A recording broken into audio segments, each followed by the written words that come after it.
I'm going to share with you how I made my solar panel energizer in the DIY.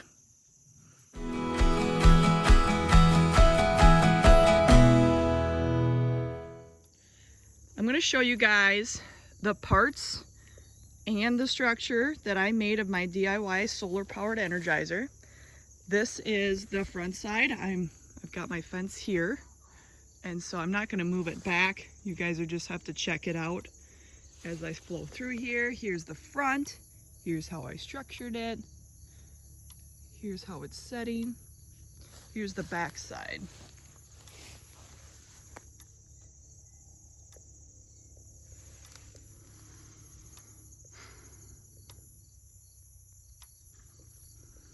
All right, what I'm gonna do next is go through the parts and the structures that you're gonna need to make this yourself, or if you were gonna do this yourself. I'm gonna start with the top here. This is a 30 watt solar panel. Okay. You've got your power coming in here to charge the battery, which will then take us to our controller. And what your controller is doing is making sure you don't overcharge the battery. And it's basically just your gas pedal or your throttle on what that battery is using, okay? And on this one, what I like about it is very simple. This goes to your solar panel. This goes to your battery. And if you wanted to put a light on here, you could, but you're gonna notice, here's the two switches for the light. I need to back up. Here's the two switches for the light, and I'm not using them. It would probably be handy if you could see this from your house, maybe, if you could structure it that way, or like set it up that way.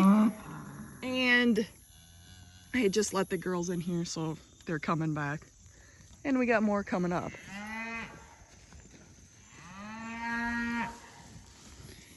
All right, side note, right? Anyways, if you could use this and have it so maybe you had a light, you know, here, or maybe on top of the solar panel, or here. You could see that it's working, and then there's power in the battery. I could see where that would be handy, and I could, you know, a person could probably utilize it. I didn't in this case.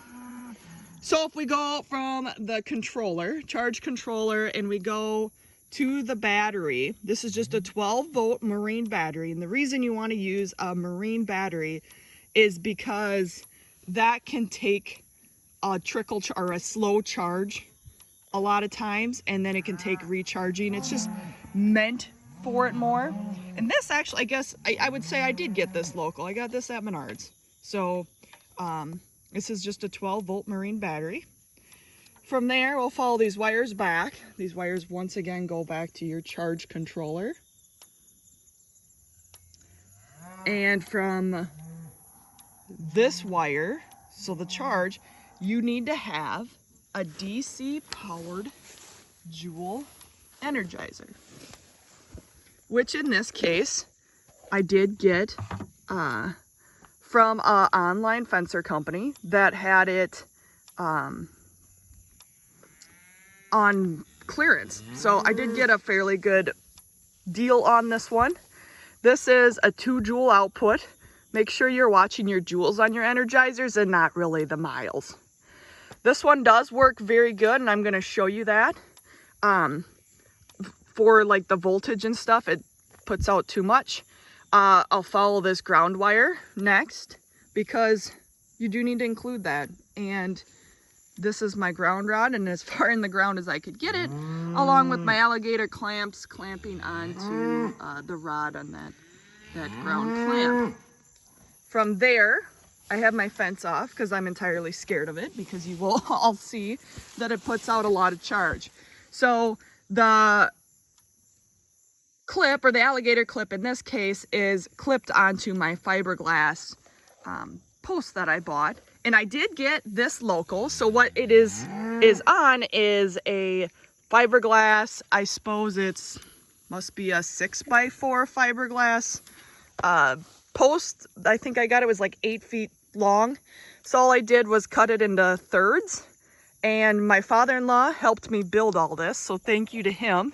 He just came up randomly and we slapped her together, and he is very good. He's a mechanic, and he does very good at being able to throw things together fairly quick. It definitely would have took me a lot longer without his help.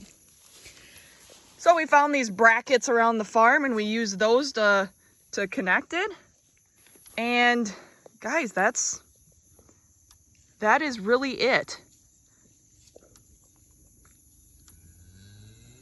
I'll show you how much charge that this puts out, and we'll put it on the fence, and I'll show you that I probably have some shorts in the fence somewheres that need to get fixed.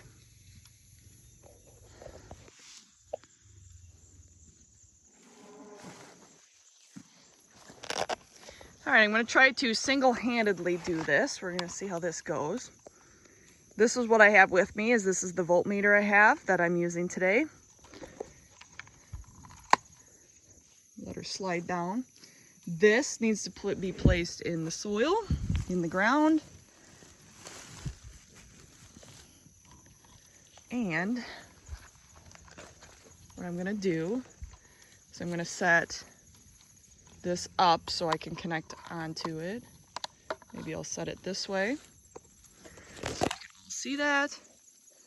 I'm going to take my clip. My fence charger is on.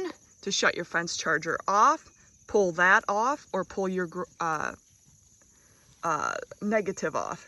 Either take your positive or your negative off, and you'll shut the energizer off.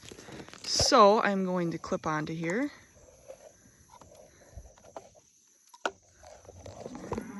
This is difficult with one hand. Okay. As you can see, this does a great job. Pull it off the battery. Clipped on. It's high. It can't even read it. I think this reads up to 10,000 volts. And I'm obviously above that, which is good. Now I'll put it on my fence so you can all see that what happens when you have a short. Here we go. Had to weave my hands around. Alligator camp is secure. Make sure it's on there secure. You don't want this to fall off. I'll come back and grab my voltmeter, and we will set it on my fence.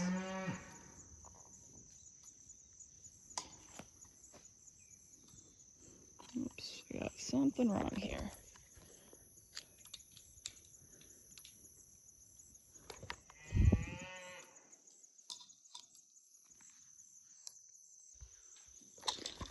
What do I do